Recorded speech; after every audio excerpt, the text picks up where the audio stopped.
There are places that exist only after midnight. Places forgotten by maps, ignored by history, and remembered only by those who have dreamed of them. This is one of those places. Here, every shelf holds a story someone tried to forget. Every drawer contains a memory that refused to stay buried. Every page waits patiently for the one person destined to read it. The keeper of these forgotten things is known only as the Archivist. No one knows where they came from. No one knows how long they've been here. Only that, night after night, they gather the stories that slip through the cracks of sleep. The nightmares no one admits to, the impossible encounters dismissed as dreams. The names whispered just before waking. Tonight, another file has found its way to these shelves. Another forgotten account waits to be opened, so settle in. Keep the lights low and listen carefully. Because once a story is read aloud, it has a way of remembering you. Episode to the last bottle. Some spirits don't haunt houses. They wait to be invited inside. There are many ways a soul can leave the body, a violent death, an illness time. But there are older things that simply drink it. A faded photograph is tucked between two brittle sheets. It shows 6 friends standing shoulder to shoulder inside a tiny bar. All of them are smiling. Only one survived long enough to tell anyone what happened. The back of the photograph contains only one sentence: never finish the bottle. The survivor's statement begins. His name was Daniel. He had never believed ghost stories. He believed in overtime. Cheap drinks, Friday nights, and friends who promised one more round. The invitation arrived in a group text, not from someone he knew well. Just a coworker named Eric found a place you'll love. Owner has a bottle they only bring out after midnight. Says it's impossible to buy anywhere else. 1 drink each, Daniel laughed. Every town had a bar with some ridiculous legend. Secret whiskey, pirate rum. Moonshine from an old family recipe. It was always marketing, always. He almost stayed home. If he had, this story wouldn't exist. The bar wasn't listed online. No sign hung outside. Only a faded brass lantern burned above an old wooden door. No music escaped onto the street. No voices. Only silence. Inside, there were perhaps a dozen tables. Dark oak walls, shelves filled with bottles covered in decades of dust. An old bartender polished the same glass over and, as though he had forgotten he was already holding it.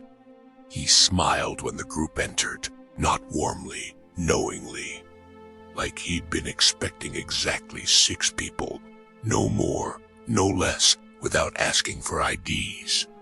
Without asking what they'd like, he simply said, "You've come for the spirit." The group laughed. Eric pointed toward the shelf. "You mean the special bottle?" The bartender looked up. "No, I mean the spirit." The room became strangely quiet. Even the laughter seemed reluctant to continue. Then someone cracked another joke. Everyone laughed again. Everyone, except the bartender. He disappeared into the back room. Several long minutes passed. When he returned, he carried a bottle unlike anything Daniel had ever seen. Its glass wasn't quite clear, nor was it colored. It looked almost like old ice. Inside, the liquid barely moved, as though it were thicker than it should be. Tiny silver threads drifted beneath the surface, not floating, swimming. Daniel frowned. "They're putting glitter in whiskey now. Nobody answered. The bartender set 6 glasses on the table, exactly 6, then he poured. The liquid made almost no sound, no splash, no clink, just a faint whisper, like someone sighing from the bottom of a deep well. Daniel caught the scent first. It smelled different to everyone. Eric swore it reminded him of childhood summers. Another friend smelled pipe tobacco from his grandfather. One smelled fresh rain. Another quietly began crying because she could smell her late mother's perfume. Daniel smelled nothing, only cold. The bartender finally spoke, his voice barely louder than the candle beside them. It only smells like what your soul misses most. Then he stepped away. No instructions, no warning. Just one sentence drifting back through the empty bar. Leave some in the glass. The 6 friends looked at one another, then laughed. Eric raised his drink. 2 weird bars. 6 glasses touched. 5 of them emptied their drinks. Daniel, without realizing why, paused before swallowing the last mouthful. The others were already laughing, already asking for another round. Already. Looking strangely pale, Daniel finally finished his glass. And somewhere, far beneath the floorboards, something woke. The old stories often speak of ghosts as though they arrive all at once. A shadow in the doorway, a face in the mirror, a whisper from an empty room. But the oldest spirits, the hungriest ones, rarely announce themselves. They begin with something much smaller, something easy to dismiss, something that feels missing. Daniel woke before sunrise, not because of a headache. There wasn't one. Not because he was sick, he wasn't. He simply opened his eyes. The room felt strangely unfamiliar. Not different, just distant. His apartment looked exactly as it always had. The framed photographs, the stack of unread books, the guitar leaning in the corner beneath the window. Everything remained exactly where he'd left it. Yet somehow, it all felt as though it belonged to someone else. He sat quietly on the edge of the bed, listening. Nothing, no birds, no passing traffic, no humming refrigerator, only silence. An impossible silence until the sound returned, a single drop tap. He looked toward the bathroom, the faucet. He frowned.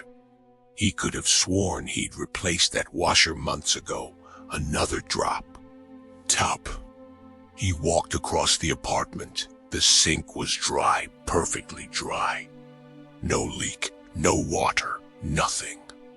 He reached toward the faucet anyway, cold, colder than it should have been. He pulled his hand back immediately. The silence returned. His phone buzzed. A message from Eric. Anybody else feel weird? Before Daniel could answer, 3 more messages appeared. Didn't sleep. I can't taste my coffee. Everything feels off. Daniel stared at the screen. He typed, "Same." Before pressing send, he hesitated. He deleted the message. For some reason, he didn't want anyone to know, even though they already did. Work that morning passed like a dream someone else was having. People spoke. Daniel answered. He smiled when expected, laughed at jokes he never heard. Hours disappeared. At lunch, he realized something unsettling. He couldn't remember a single conversation he'd had all morning. Only fragments, faces without voices, words without meaning. Like trying to remember a dream already fading that afternoon. He noticed Eric normally. Eric filled every room with noise. Talking, laughing, complaining. Today, he barely spoke. He simply stared out the office window, expressionless. Someone asked if he was all right. Eric smiled politely. "I'm just tired, nothing more." But Daniel noticed something no one else seemed to. Eric hadn't blinked, not once. For nearly a minute, his eyes remained fixed on something beyond the glass. Watching something outside, or perhaps something watching back. Then Eric quietly stood, picked up his phone, walked away without a word. Daniel followed, not because he was curious, because something inside him insisted. Eric entered the stairwell. The heavy metal door closed behind him. Daniel waited 5 seconds, 10, then pushed the door open. The stairwell was empty. No footsteps, no closing doors. Just concrete walls stretching upward and downward. Impossible. There was nowhere Eric could have gone that quickly. Then, very softly, someone whispered from below. Daniel, not Eric's voice, older, gentler, almost comforting. "Come down." He leaned over the railing. Darkness, too much darkness. The lower floors should have been lit. Instead, they disappeared into blackness far below. He thought he saw someone standing perfectly still, looking up, waiting. He blinked. The lights flickered. The darkness vanished. Nothing remained below except empty stairs. Daniel hurried back through the door. His hands were shaking. By evening, the group chat had come alive again, only this time something felt wrong. "Eric, we should go back tonight." Another friend replied almost instantly. "Absolutely, best drink I've ever had." "Still thinking about it. Need another." Daniel frowned. Need. None of them had said they enjoyed the drink. None had talked about its taste, only that they wanted another. He scrolled upward. Message after message appeared, each one arriving only seconds apart. "Let's bring more people. Friday night crowd. Everyone should try it. You'll understand after one glass." Daniel's stomach tightened. That wasn't like any of them, especially Sarah. She hated bars, always had. Yet she wrote, "Everybody deserves to experience it." Deserves. The word lingered in his mind. Not once, not should, deserves. As though they weren't inviting people. As though they were recruiting them. Daniel opened the photograph he'd taken the night before. The 6 friends stood smiling around the table. The mysterious bottle resting between them. He zoomed in. At first, he noticed nothing unusual. Then, his breath caught. There were 6 reflections in the bottle's curved glass, but 7 faces. The 7th stood behind them, tall, impossible to focus on. Its features seemed to blur every time Daniel looked directly at them. Only its eyes remained clear, dark, patient, hungry. Daniel dropped the phone onto the couch. When he picked it up again, the 7th reflection was gone. Only 6 smiling friends remained, and yet, somewhere deep inside, he knew what he had seen, because for just a fraction of a second, the 7th face had smiled back. Morning arrived without sunrise. Clouds pressed low over the city, turning the sky the color of old paper. Daniel couldn't remember the last time he'd slept. He had closed his eyes. He knew that much, but sleep, real sleep, never came. Instead, he drifted through hours of strange half-dreams, each one ending in the same room, the same wooden shelves, the same impossible bottle. Waiting, always waiting. When his alarm finally sounded, it startled him less than the silence that followed. He reached for his phone. 23 new messages. Not from the group chat, from individual friend. Every message was nearly identical. You coming tonight? You need another drink? It helps, you'll feel whole again.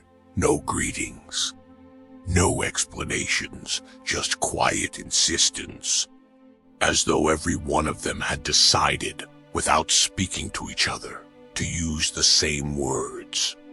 He didn't answer. Within seconds, the typing bubbles disappeared. None of them sent another message. It was as if they already knew his answer. That afternoon, Daniel skipped work. Instead, he drove back to the street where the bar stood, or where it should have stood. The brass lantern was gone, the weathered wooden door gone. In their place stood a brick wall, old, unbroken. A dry cleaner occupied one side of the building, a locksmith the other. There was no space between them, no doorway, no sign that a bar had ever existed. Daniel walked the length of the block 3 times. He checked the address on the receipt from the night before. It matched. Exactly. A passing woman slowed when she noticed him staring at the wall. You looking for something? There was a bar here. She frowned. There hasn't been anything there in years. She continued walking. Daniel turned back toward the wall. Something glimmered near the ground, half hidden beneath a drain pipe. A bottle cap. Silver. Unlike any he'd ever seen, he picked it up. It was ice cold. Even in the summer heat, etched into the metal was a symbol. A circle surrounded by 6 tiny flames. One flame had been scratched away. 5 remained. He slipped it into his pocket. The metal seemed to pulse once against his fingertips, then became still. That evening, no answer. He drove to her apartment. Her car was there. Lights on inside. He knocked. Nothing again. Silence finally. The door opened. Sarah stood in the hallway. She smiled. It was perfect. Too perfect. Her eyes didn't wrinkle. Her cheeks didn't lift. Only her mouth moved. Daniel, you came. Her voice sounded softer than usual, almost distant. You okay? I'm wonderful. You don't look wonderful. I've never felt lighter. The words sent a chill through him. Lighter. Not happier. Not healthier, lighter. As though something had been removed. Her apartment was immaculate, cleaner than he'd ever seen it. Every picture frame had been taken down, every plant dead.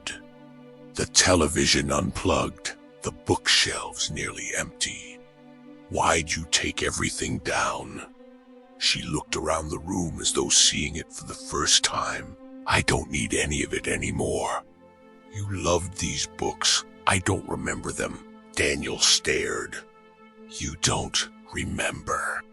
She tilted her head. I remember owning them, but I don't remember reading them. A pause. I don't remember why I liked them.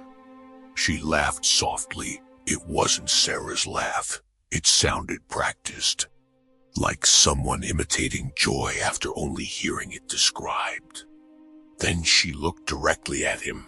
Have you noticed it? Noticed what? The empty places. Daniel frowned. What empty places? She stepped closer. So much noise used to be inside us. Dreams. Regrets. Love, fear. So heavy, so exhausting. Her smile widened, but after the drink, she closed her eyes. It's quiet. The room seemed colder. Doesn't that scare you? No. She whispered. It scares what's left. Before Daniel could answer, a knock came at the door. 3 slow knocks, neither of them moved. Another 3. Sarah smiled. I invited someone. You invited who? She looked almost confused by the question. A friend. I don't know their name. They just needed to come. Daniel's stomach tightened. Sarah opened the door. A young couple stood outside. They smiled politely. Hi. We heard there's a place with an incredible drink. Daniel's blood ran cold. Neither of them looked familiar. Sarah had never met them, yet she stepped aside without hesitation. You're right on time. As the couple entered, Daniel noticed something impossible. Their eyes, not empty, not yet bright. Curious, alive, he suddenly understood. The spirit wasn't satisfied with feeding once. It left enough behind for its victims to walk, to speak, to smile. Just enough to lead the next souls to the table. The hunger spread, not through bites, not through blood. Through invitations. Daniel backed toward the hallway. Sarah watched him leave. She didn't try to stop him. She simply said, "You'll come back. It always calls." The certainty in her voice frightened him more than any threat could have late that night. Unable to shake the feeling that he was running out of time, Daniel searched every archive he could find. Old newspapers, historical records, library databases, nothing. No mention of the bar, no mention of the bottle, until near midnight. He found a brittle newspaper scan from more than a century earlier. The headline read, "Local tavern destroyed by fire." The article described a blaze so intense that nothing inside survived, except one object, a bottle recovered from the ashes. The final paragraph had been handwritten in the margin by someone long ago, not part of the original article. Just 7 words. It cannot burn because it is already empty. Beneath the sentence, someone had drawn the same symbol Daniel found on the bottle cap, a circle surrounded by 6 flames. Only now he noticed something different. There hadn't always been 6. The faded ink revealed dozens. Most had been scratched away, 1 for every soul the bottle had claimed. Daniel looked at the bottle cap in his hand. There were 5 flames left. Only 5. The realization settled over him like winter. The spirit wasn't feeding forever, it was counting. And whatever happened when the final flame disappeared had happened before. Many times. The motel room no longer feels abandoned. Not because anyone has entered, but because something has finally decided to acknowledge Ethan's presence. The bottle rests exactly where he left it. Half full, golden, perfectly still, yet every few moments, the liquid shifts, not from movement, not from vibration, as though something beneath the surface slowly rolls over, like a sleeper turning beneath a blanket. Ethan tells himself it is his imagination. Then he notices something impossible. The level inside the bottle hasn't gone down. He remembers exactly how much was left after Mark drank. Yet now there is slightly more, not enough to notice immediately. Just enough that memory argues with his eyes. He reaches for his notebook, page after page of observations, names, dates, victims. Every account says nearly the same thing. The bottle never empties. The bottle grows. The bottle waits. He underlines the final sentence. Then another memory returns. The old journal, 1 line he dismissed. He slowly closes the notebook. No. He whispers, no. Across town, Mark hasn't slept. His apartment lights remain on. His television flickers silently. He sits in the center of the living room, motionless, watching the front door. Not because he expects danger, because someone is coming. He knows they are. He doesn't know who, only someone thirsty. His breathing is calm, far calmer than yesterday. His eyes are not. The darkness beneath them has spread farther. His skin carries a gray tone now, like color itself has quietly begun leaving him.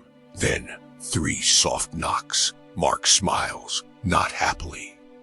Automatically, he opens the door before asking who it is. His neighbor, Emily, holding an empty casserole dish. Hey, I know it's late. I wanted to bring this by. She stops. You okay? Mark nods. I found something. His voice sounds wrong, too smooth, like each word has been practiced. What? A drink? Emily laughs. At 2 in the morning. Neither smile reaches the eyes inside. The bottle waits on the kitchen counter. Emily studies it. Fancy, no label. Mark slowly shakes his head. It doesn't need one. She laughs again. What is it? He answers honestly, I don't know, but it wants to meet you. Those words feel strange, even to him. A warning rises somewhere deep inside her. Or answer voices calling from empty woods. She almost leaves, almost. Then the scent reaches her. Warm vanilla, oak honey. Something familiar, impossible to identify. The aroma changes with every breath, becoming exactly whatever memory makes someone feel safe. Grandfather's cabin, Christmas mornings, wedding champagne, campfire smoke, fresh baked bread. Every person smells something different. Every person smells home. Emily closes her eyes. It smells incredible. Mark quietly says, I know back at the motel. Ethan has made a decision. He isn't waiting anymore. He returns to the historical archives. This time, he ignores newspaper clippings. Instead, he requests death certificates, missing persons, property transfers, insurance records, patterns. Hours pass. Nothing then. One address. The same location appears repeatedly. Different decades, different owners, different deaths. The building itself changes names. Hotel in private residence. Boarding house, speakeasy, bar, restaurant. Every generation. New walls, same foundation, same land.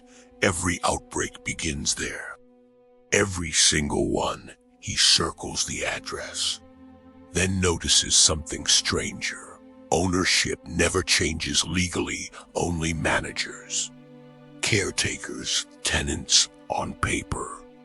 The property has belonged to the same family for over 140 years. Impossible, unless someone keeps inheriting it again and again and again. A faded photograph slips from one archive folder, black and white. Late 1800s, several people standing outside the original in travelers. Workers, children. One man stands near the doorway, tall, formal, holding what appears to be a bottle. His face is blurry, damaged by age. Except his smile, perfectly visible. Ethan freezes. He has seen that smile before, not in person, in dreams. Since touching the bottle, the same patient expression, like someone greeting an old friend who simply hasn't remembered them yet. He flips the photograph over, one handwritten sentence. The host welcomes every guest. No name. No signature. Just that Ethan suddenly understands. The bottle doesn't choose victims. It chooses hosts. Someone always carries it. Protects it, offers it, feeds it. When one host finally withers away, another takes their place. The bottle survives. The host does not. Across town, Emily raises the glass. Just enough to smell it once more. Mark watches silently, his face almost pleading. Not because he wants her to drink, because he needs her to. The compulsion burns inside him now, an unbearable pressure. Like holding his breath underwater, his hands tremble. Sweat beads across his forehead. Emily notices. "You okay?" he whispers. "Please," confused. She laughs nervously. It's just a sip. The glass touches her lips then.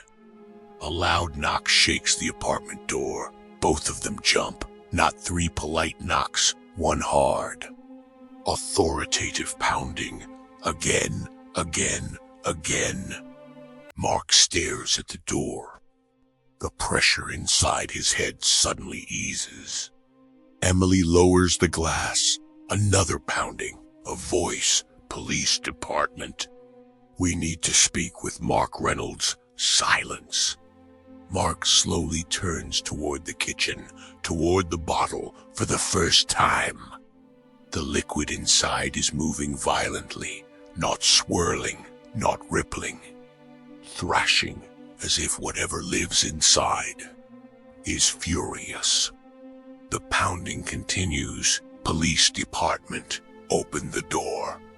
Mark doesn't move. Emily looks between him and the entrance.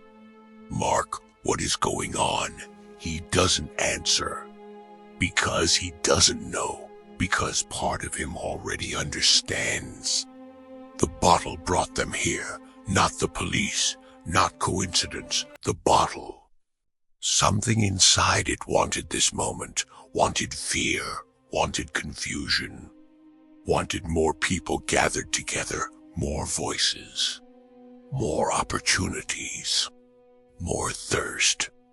The thing inside the bottle doesn't hunt like an animal. It doesn't chase. It doesn't attack. It invites. The door shakes again.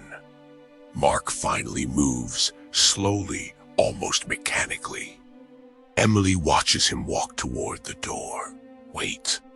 Something in her voice stops him. A small hesitation. A moment where the real Mark breaks through. His hand grips the doorknob. His eyes close. Emily.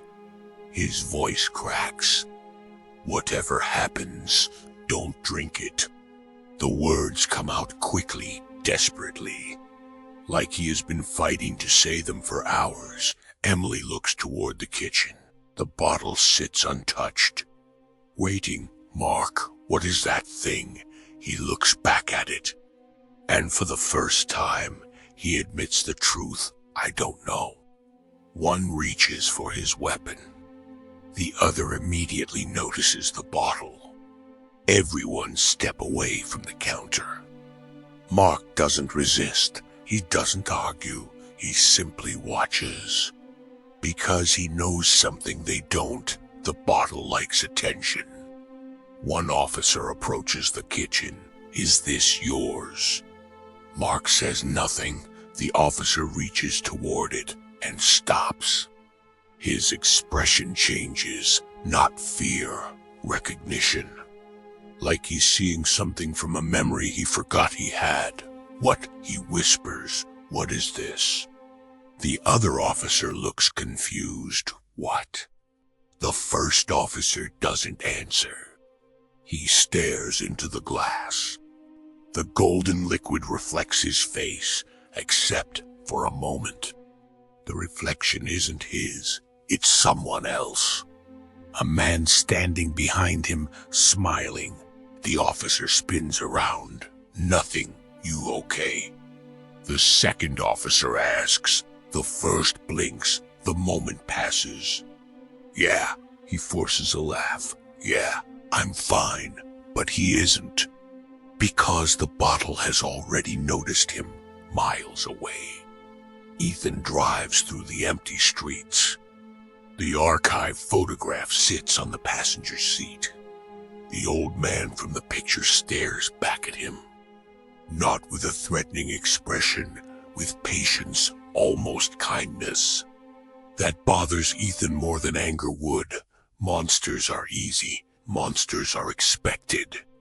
But something that waits, something that offers, something that lets people destroy themselves willingly, that is worse. His phone rings, unknown number. He answers hello. Silence then. A voice. Weak, afraid Ethan. He grips the steering wheel, Mark. A shaky breath. You were right. I should have listened. Ethan's heart sinks. What happened? A pause. Then Mark whispers. It's not inside the bottle anymore. The line goes dead. Ethan floors the accelerator. Because he finally understands the truth. The bottle was never the prison. It was the doorway. Inside the apartment. Emily slowly steps backward. The officers don't notice. Neither does Mark. Everyone is watching the bottle, except Emily.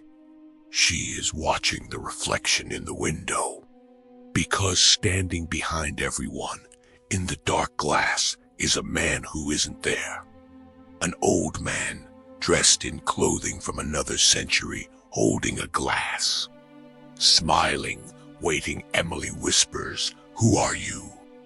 The reflection answers, without moving its mouth. "I am what remains." The lights flicker, the bottle cracks. Just slightly, a thin line running down the glass. Everyone freezes, because from inside the bottle, something whispers. Not loudly, not angrily, almost lovingly. "Bring me more." The crack in the bottle spreads, slowly, almost deliberately. Like a smile forming across glass, no one moves, no one breathes.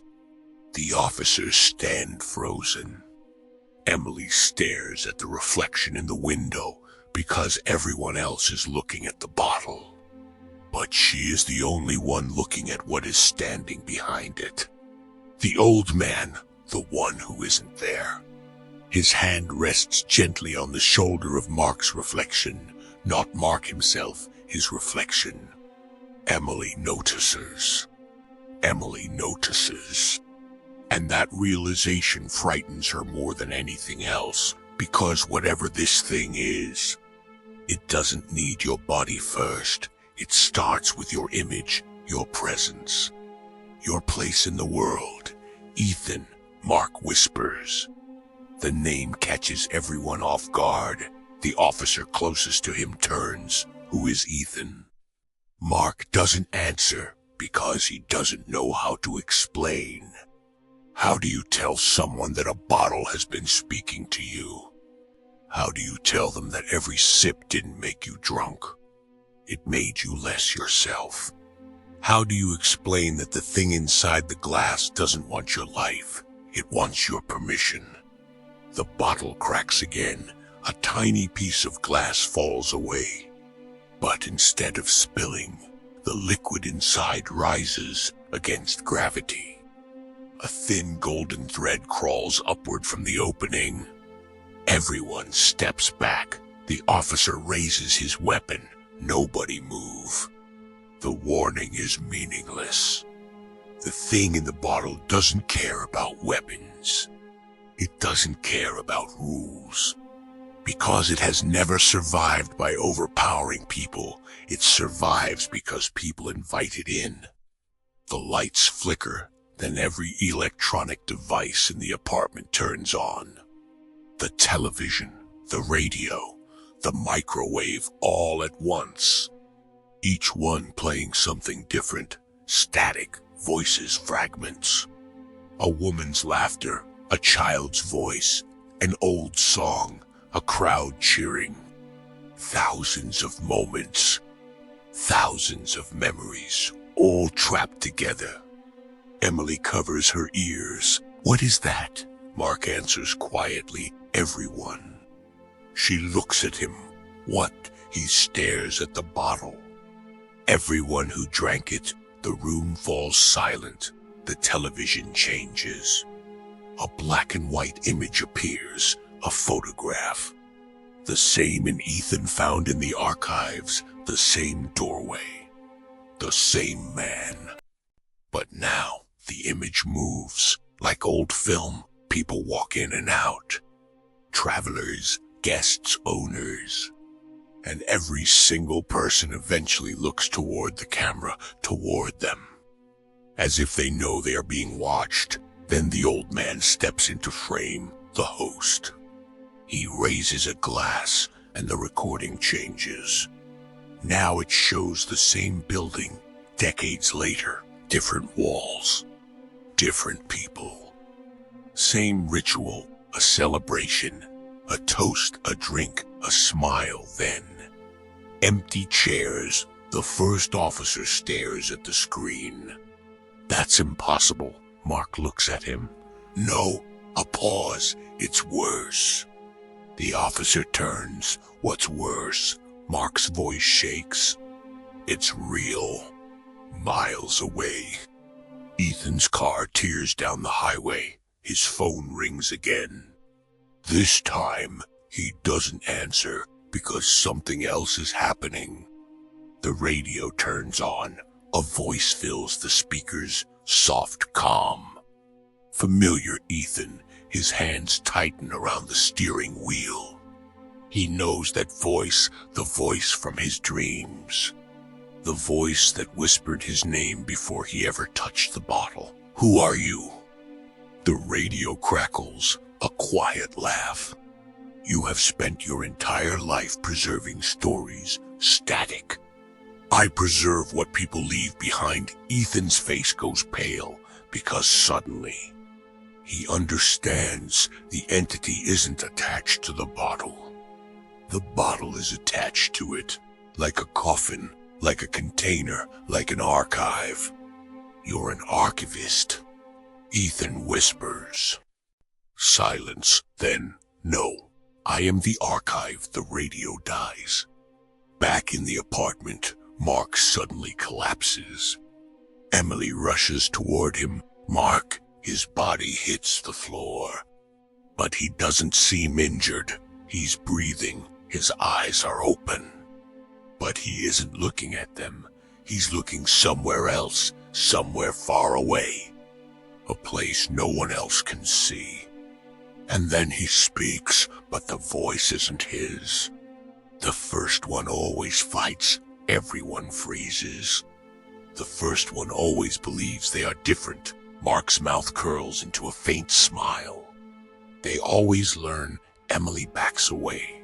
"What did you do to him?" The voice answers, "Nothing." A pause. He drank. The bottle falls silent. The golden liquid settles. The crack disappears, as if it never happened. The officers stare, confused, terrified. Because the impossible thing just happened, and then corrected itself. Like it was showing them something, not escaping, not attacking, teaching. The front door suddenly open. Everyone turns. Ethan stands there out of breath, holding the old photograph. His eyes lock onto the bottle. Then Mark. Then the reflection in the window. The old man is still there. Smiling, Ethan quietly says, "No." Everyone looks at him. "You know what this is?" Ethan doesn't take his eyes off the reflection. "No." A pause. "I know what it wants." The reflection smiles wider, and for the first time, Ethan sees something behind the old man. Something much older. Something wearing him like a mask.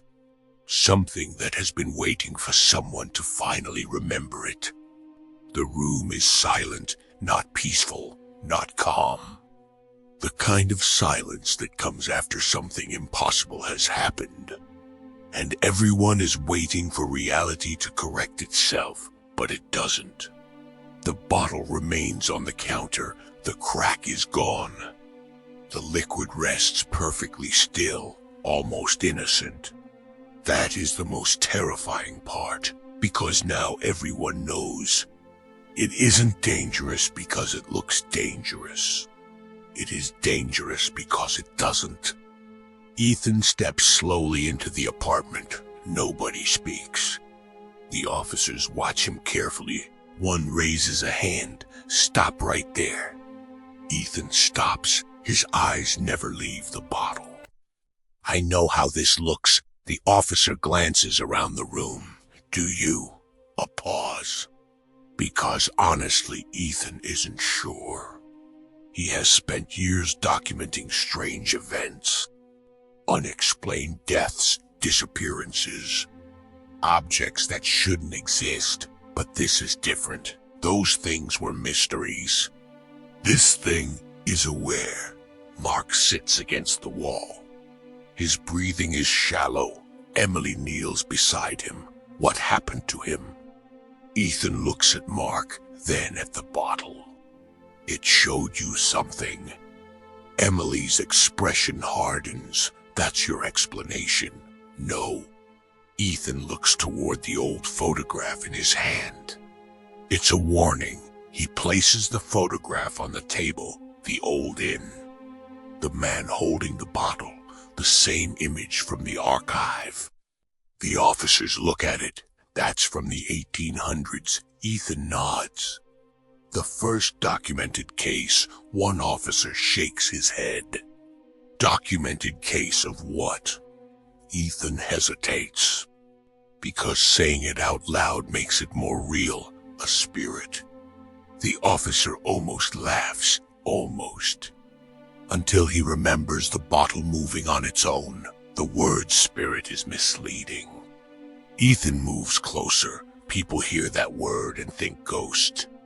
Someone who died. Someone who remains. He looks at the bottle. This isn't that. A pause. This thing was never alive. The room grows colder. Emily looks at him. Then what is it? Ethan doesn't answer immediately. Instead, he looks at Mark. How long after you drank it did you feel different? Mark looks away. Minutes. What changed? Mark swallows. Everything. He looks at his own hands. I could remember things I forgot. Emily frowns. What things? Mark's eyes fill with fear. My dad's voice. Silence. He died when I was 12. A shaky breath. I hadn't heard him in years. He looks at the bottle, but after I drank, I could hear him again. Ethan nods slowly. That's how it gets you. Everyone looks at him. It doesn't offer pleasure. It offers something missing. The television flickers. A voice whispers through the static. Everyone has something they would trade anything to feel again. Everyone freezes. The voice continues. A person. A moment. A version of themselves they lost. Mark covers his ears. Stop. The television goes silent, but the voice continues. Not from the TV, from the bottle. You invited me. Mark shakes his head. No, you wanted something. No. You wanted him back. Mark breaks, because it is true. Ethan watches carefully, understanding. The bottle doesn't create desire, it finds it. It digs beneath every person's defenses until it finds the one thing they cannot let go of. Then it offers a trade, a memory, a feeling, a connection, a second chance. And the price is never explained. Not until after the first drink. The officer closest to the bottle steps away. So what happens now? Nobody answers because they all know. There is no easy answer. The bottle can't simply be thrown away. It can't be destroyed because if it could, someone would have done it hundreds of years ago. Ethan opens the old photograph again. There is writing on the back he hadn't noticed before. His face changes. What? Emily asks. He doesn't respond. He reads it silently then. The bottle was never passed down. Everyone waits. Ethan looks up. It was passed forward. A confused look crosses the room. What does that mean? Ethan turns toward the bottle. The people who drank it didn't become victims. A pause. They became carriers. Mark looks terrified. No, Ethan looks at him. I'm sorry. No, Mark stands suddenly. I'm not carrying anything. His voice becomes desperate. I'm not like that. The lights flicker. The bottle begins to hum softly, almost like a heartbeat. The old man appears again in the reflection, this time. Ethan sees him clearly, not just the suit, not just the smile. The emptiness behind him, like a person-shaped hole in reality. The reflection speaks. You misunderstand. Everyone turns. The old man's reflection looks directly at Ethan. I do not take spirits. A pause. I collect them. The room temperature drops. The bottle begins filling, not with liquid. With shadows, faces appear briefly beneath the surface. Hundreds, thousands, every person who ever drank. Every person who ever thought they were only having one drink. Emily whispers. How many? Ethan stares, unable to answer. Then the bottle shows him. A number, not written, not spoken, a feeling, a weight, a history. Ethan steps back, because he finally understands why the entity called itself the Archive. It isn't keeping records. It is keeping people. Mark suddenly looks toward the door. Everyone follows his gaze. Nothing is there. Then Mark whispers, it's here. Ethan turns. What? Mark's face goes pale. The next person. Outside the apartment. Someone stands in the hallway, holding an empty glass. Waiting. The hallway outside the apartment is empty, at least. It appears empty. The kind of empty that makes people stare a little longer than they should. The kind of empty where your mind begins filling in shapes that aren't there. Ethan slowly walks toward the door. Nobody move. The officers exchange looks. One of them whispers. You expect us to listen to the guy who just told us a bottle has people trapped inside it? Ethan doesn't look back.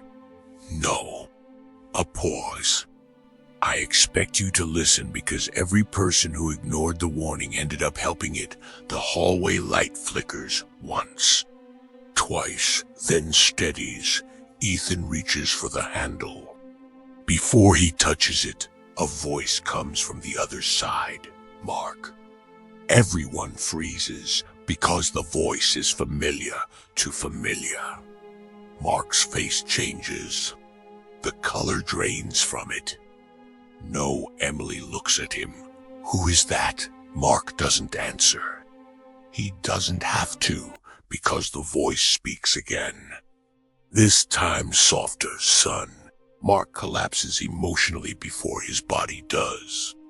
His eyes widen, his breathing stops. Because there is only one person in the world who ever called him that way, his father. The man he lost. The man he spent 20 years wishing he could hear again. The bottle begins to glow, not brightly, warmly, like a fireplace. Like home, and that is what makes Ethan afraid.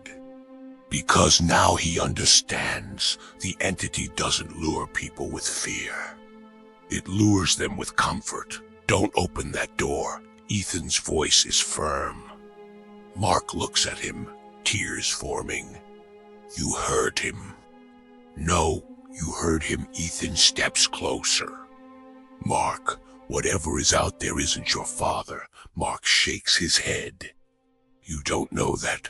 No, Ethan looks at the bottle. I know something worse. The voice outside laughs softly, not cruelly. Almost sadly, always so suspicious, the door trembles. That is why people loved you less. Everyone freezes. The voice continues. You always needed proof. Ethan's expression changes. Because the thing outside isn't just copying voices. It's learning people. Finding wounds. Pressing them. Mark whispers. What do you want? Silence then. The same thing everyone wants. A pause. To be remembered. The door handle turns, slowly, but it doesn't open. Something is stopping it. The entity can't come in. Not yet, Ethan notices. And suddenly understands the invitation. Everyone looks at him. What? It needs permission. The officers glance at the bottle. What are you talking about? Ethan points toward the door. It can influence. It can tempt. It can show you things. But it can't cross unless someone chooses it. Mark looks at the bottle. That's why it makes people bring others. Ethan nods. Exactly. The realization hits everyone. The bottle isn't creating a chain of victims. It's creating a chain of invitations. Every person who drinks becomes the next doorway. The voice outside changes. No longer Mark's father. Now something else, something older. You think refusal makes you strong. The apartment windows shake. Everyone says no at first. The lights flicker until I show them what they lost. The television turns on. Images appear. Mark's father, alive, laughing, sitting at a dinner table, a perfect memory. Mark takes a step forward. Emily grabs his arm. Mark. He doesn't hear her. Because the room smells like his childhood home. Fresh coffee, with smoke, his father's jacket, everything. Everything he lost. Ethan sees the change. Mark. No response. Mark. Look at me, slowly. Mark turns. His eyes are empty. Ethan speaks quietly. The thing in that bottle doesn't bring people back. A pause. It only makes you remember them. Mark looks at the screen. His father smiles. You don't understand. Ethan nods. I do. His voice lowers. The cruelest thing it can do isn't take someone from you. It's convince you they were never gone. The image glitches for half a second. The illusion breaks. The smiling father becomes something else, a hollow shape. A mouth full of darkness. Then it returns. Mark begins crying. Because he finally sees it. The thing he wanted most was the exact thing being used against him. The voice whispers. Take another drink. The bottle slides across the counter. Toward Mark. No one touches it. Everyone watches as it stops directly in front of him. A glass appears beside it, already poured, waiting. Mark stares. His hands shake. The voice becomes gentle. You miss him. A pause. I can give you one more moment. Mark reaches toward the glass. Emily gasps. Ethan closes his eyes. Because he knows. This is the moment. The moment every person eventually reaches. The moment where the entity wins, not when someone drinks. Not when someone loses control, but when someone chooses the memory over reality. Mark's fingers touch the glass, the bottle hums, the entity waits. Then Mark whispers, "I do miss him." The room goes silent. A smile forms in the reflection. Yes. Mark lifts the glass. Everyone watches then. He turns it upside down. The liquid spills onto the floor. The reaction is immediate. The apartment shakes. The lights explode. The television screams with hundreds of voices. The bottle cracks. And for the first time, the thing inside sounds afraid, not angry. Afraid. The old man's reflection disappears, and something else appears. Something without a face, without a shape, without a disguise. A voice fills the room. You were supposed to want it. Mark looks at the broken bottle and says, "I did." A pause. That's why I knew I couldn't have it. Silence. Then the bottle goes completely dark, but Ethan notices something. Something everyone else misses. On the floor, beside the spilled liquid, is a single drop of golden spirit, and it is moving away from them toward the door. Because the entity didn't lose, not completely. It only changed plans. The golden drop moves across the floor, slowly. Almost impossibly, not like liquid, like something alive. Everyone watches. Nobody speaks, because after everything they've seen tonight, the impossible has become ordinary, and somehow, that is the most frightening thing of all. Ethan kneels down. He doesn't touch it. He simply watches. The drop moves toward the apartment door, toward freedom, toward the hallway, toward the next person, the bottle. Emily whispers, "It's leaving." Ethan shakes his head. No. Everyone looks at him. It's not leaving. A pause. It's returning. The officers exchange confused looks. One finally speaks. Returning to what? Ethan looks at the old photograph. The answer is already written there, not in words, in the pattern, the same the same deaths, the same cycle. The first bottle wasn't the beginning. He stands. It was the first one we found. The room grows quiet. Mark looks at him. How many are there? Ethan doesn't answer because he doesn't know, but the bottle does. The television flickers back on. A different image appears. Another room, another time.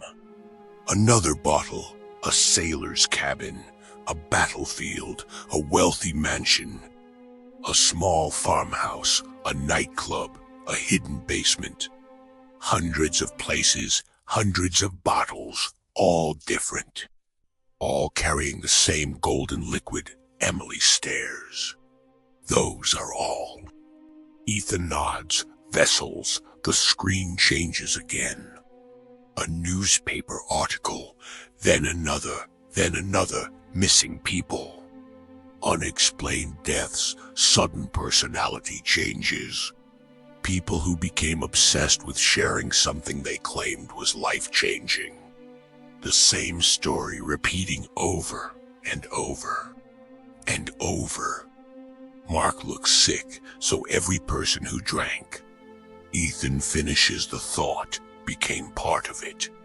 The bottle on the floor reaches the doorway. The officers move. One steps forward. I can stop it. Ethan grabs his arm. No, the officer looks angry. You don't want to stop it. No, Ethan's voice lowers. Because that's what it wants. Everyone freezes. What? Ethan points toward the drop. Think about it. It has survived for centuries. It has survived fires, destroyed buildings, people trying to bury it. hide it, destroy it, a pause. And every time someone fights it the same way, it finds another way. Emily understands first. It's not protecting the bottle, Ethan nods. The bottle is protecting it. The golden drop reaches the hallway. A shadow moves across the doorway. Someone is standing there, waiting. Mark whispers. Who is that? Ethan doesn't answer, because he already knows. The next host, the hallway light flickers. The figure steps closer. An elderly woman holding a small glass. She smiles warmly. I was wondering when you'd figure it out. Nobody moves. The woman looks at Ethan, not afraid, almost relieved. You've been searching for it, Ethan stares. Who are you? She smiles. Someone who got tired of pretending. The officers raise their weapons. The woman doesn't react. Relax. She looks at the bottle. I don't work for it. A pause. I survived it. Ethan studies her how. The woman looks at Mark. Then the broken bottle. By learning the rule, everyone waits. What rule? The woman steps into the apartment.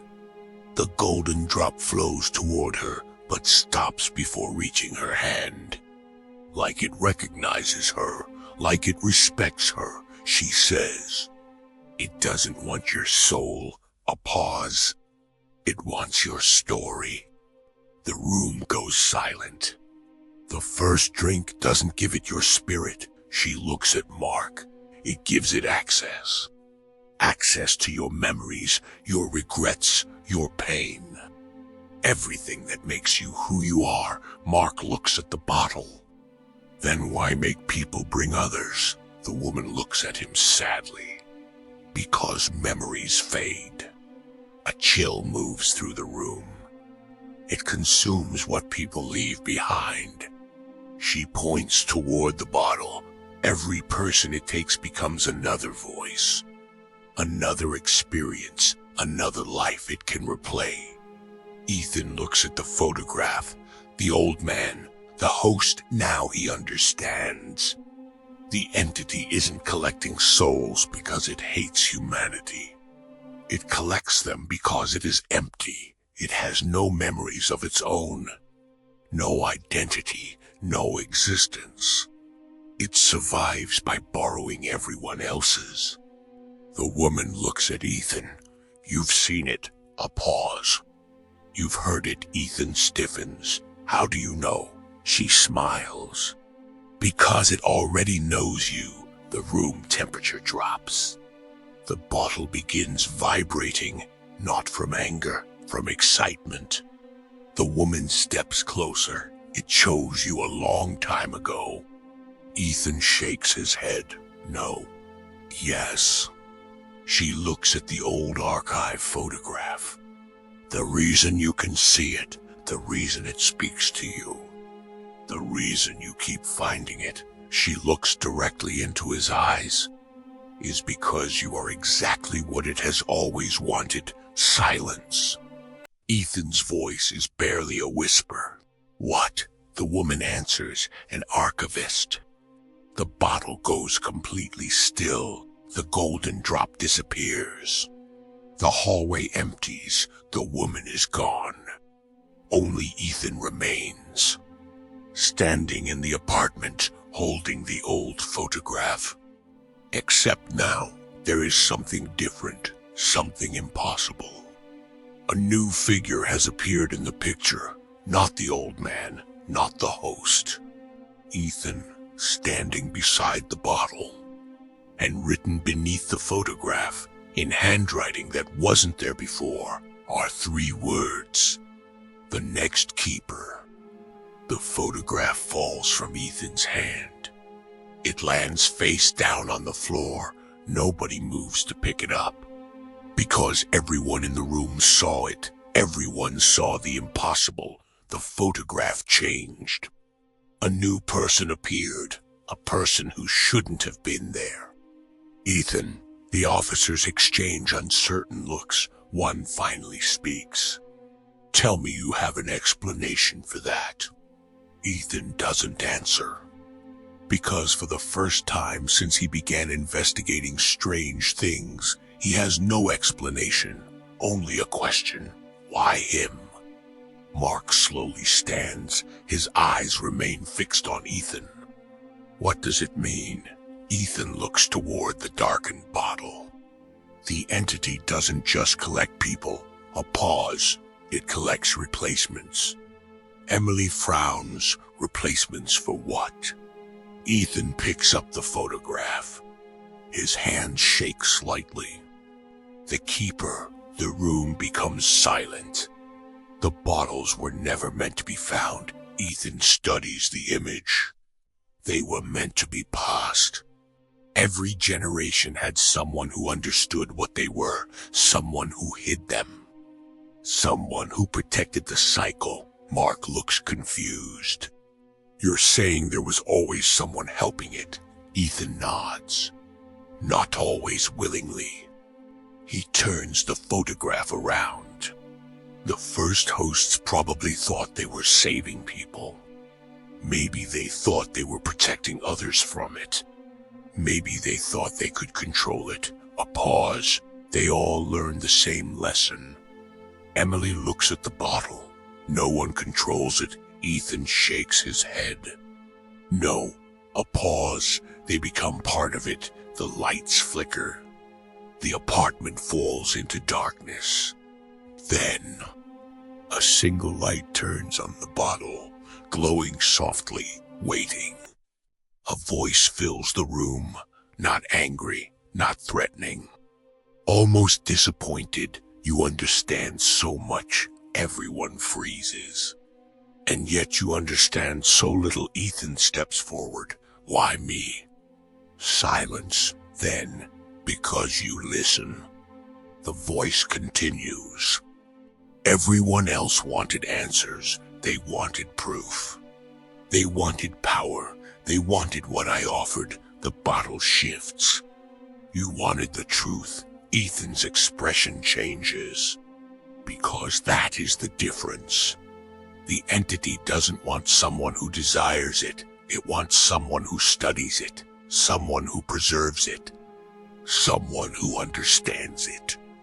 The archivist Ethan whispers. The voice responds, yes. Mark looks at Ethan. You're not going to take it, are you? Ethan doesn't answer because a part of him understands. Someone has to keep it contained. Someone has to make sure it doesn't disappear. Someone has to know where it is. The entity speaks again. You see, you already understand your purpose. Ethan looks at the bottle, then at Mark, then Emily. The people who almost lost everything. And he realizes something. The entity wants him to believe there are only two choices. Destroy it or serve it.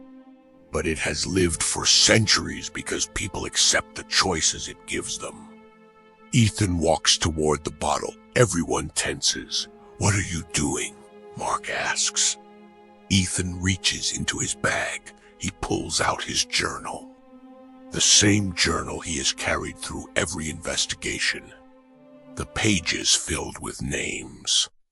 Dates, events, stories. He places it beside the bottle. I understand now. The voice becomes curious. Do you? Ethan looks at the glass. You don't collect spirits. A pause. You collect stories. The bottle hums. Exactly. And that's why you've always lost. Silence. The room changes. The warmth disappears. For the first time, the entity sounds uncertain. Explain. Ethan looks at his journal. You think keeping something means owning it. You think preserving something means trapping it. But that's not what an archivist does. He looks directly at the bottle. An archivist remembers. The golden liquid begins moving. You cannot destroy me, Ethan nods. I know. You cannot escape me. I know. Then what makes you think you can stop me? Ethan closes the journal. Because you forgot the one thing you keep stealing from everyone. A pause. Their choice. The bottle cracks. Not from force, from anger. The voices inside begin screaming. Hundreds, thousands, all the people trapped within. But underneath the noise, Ethan hears something else. A single voice, a person. Someone asking to be heard. Ethan reaches for the bottle. Everyone shouts, "Don't."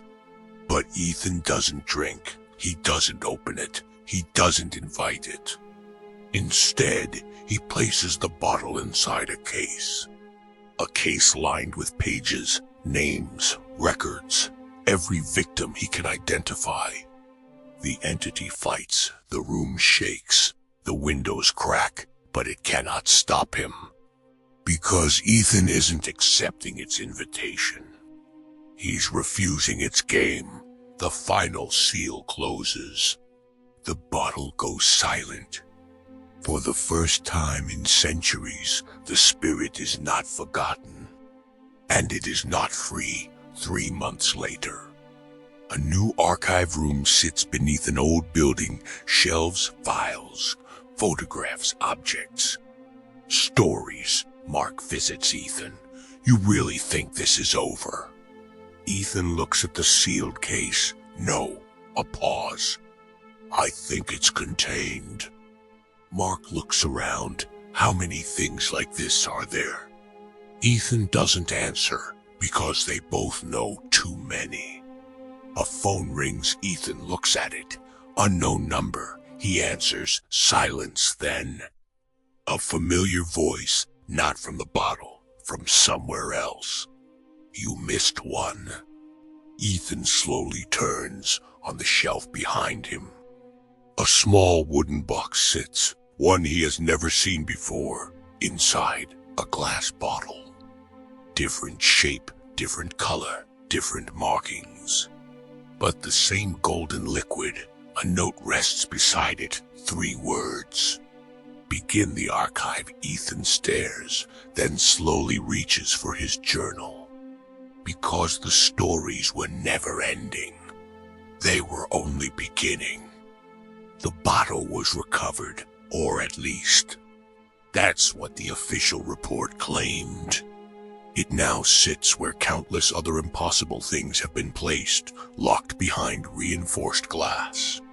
Wrapped in chains no one remembers forging. Catalogued under a name that has long since faded from every surviving record. No one assigned to its shelf keeps the job for very long. Some resign. Some disappear. A few simply begin collecting bottles without ever realizing why. The researchers insist it is secure. The janitors refuse to clean that hallway after sunset, and every now and then, someone passing the archive swears they hear the faint sound of a cork easing free, followed by quiet laughter. No cameras have ever recorded it, but cameras have never been particularly good at seeing hungry things. The bottle does not break. It waits patiently. It knows that eventually, someone will convince themselves that one drink cannot possibly hurt. It has all the time in the world, after all. Spirits rarely die. They simply find new vessels. And if someday you find yourself in an unfamiliar bar, where no menu lists the drink the bartender quietly recommends, where the bottle has no label, and the liquid inside seems to move when no one touches it, perhaps choose something else. Because not every invitation is meant to be accepted, and not every spirit belongs inside a glass. There are thousands of forgotten records resting within these shelves. Some whisper, some watch, some are still searching for someone willing to remember them. Tonight, you've survived another entry from the archive. Sleep well, keep your dreams close. And if something calls your name from the darkness, make absolutely certain it knows your voice first. Until next time, the archive remains open.